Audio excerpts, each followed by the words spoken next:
In 2014, biologists noticed a sickly mountain lion on one of their trail cameras.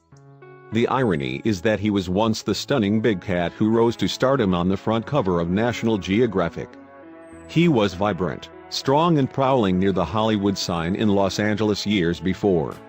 He even crossed two of California's busiest freeways seamlessly to get there, but he now looked like he was on the brink of death. The reason: rat poison. He was suffering from mange and we found that he had been exposed to rodenticides, Seth Riley, a biologist for the National Park Service who studies mountain lions in the Santa Monica Mountains, said. He was in really rough shape. The mountain lion, known as P22, was captured and treated for the mange and has made a full recovery. Biologists had been seeing this issue for years in bobcats, coyotes and, now, in mountain lions. Rat poison is making its way up the food chain, putting California's largest urban predators at risk. All but one of the 13 mountain lions tested by the National Park Service have had one or more rat poison compound in their systems since 2002. This is causing biologists to pin responsibility for a number of illnesses and deaths from unintentional poisoning. Various pest control companies argue that the products they use are safe and that there's not going to be any secondary poisoning, Riley said. But there is. We have seen a huge amount of exposure in bobcats, coyotes and mountain lions. Riley said the type of poisons that have been found are called anticoagulants. When ingested by a rodent, these substances remove the blood's clotting ability, and, slowly, the animal will bleed to death internally. The poisoned rodent can live up to 10 days after initially being exposed to the poison. This leaves time for larger predators, like raccoons or foxes, to become poisoned themselves.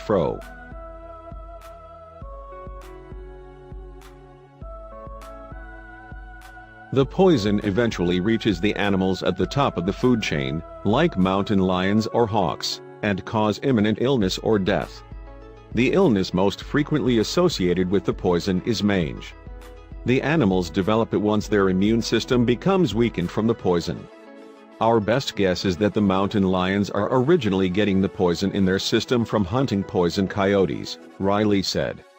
When they first kill something, they'll go straight for the organs, especially the liver, which is where the largest concentration of poison is since the animal's liver is trying to filter out the contaminant. The most recent mountain lion, P41, was found dead with rat poison in his system. His cause of death was undetermined because he had been deceased for days by the time he was found. Riley believes the poisons weren't helping the big cat. He had 6 different compounds in his system, Riley added. That's the most compounds we've ever found. The state of California has outlawed second-generation anticoagulants for regular use. Despite them not being sold at hardware stores, professional pest control companies are still authorized to use them.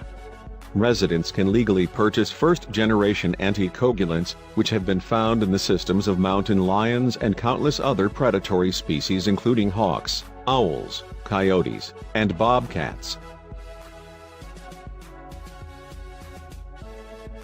Biologists suggest using other methods of pest control. Laurel Series, a wildlife biologist and manager of research website Urban Carnivores, believes the best way to stop the unintended exposure of wildlife is to stop using the poisons altogether. If your pest problem feels beyond your control, consider finding a pest control company that uses sustainable practices to assist you, Series advises. Companies that practice integrated pest management, an ecosystem-based strategy that focuses on long-term prevention of pests, should use poisons only as a very last resort.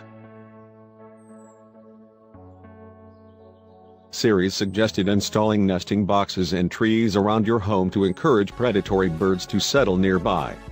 The birds will help control rodent populations.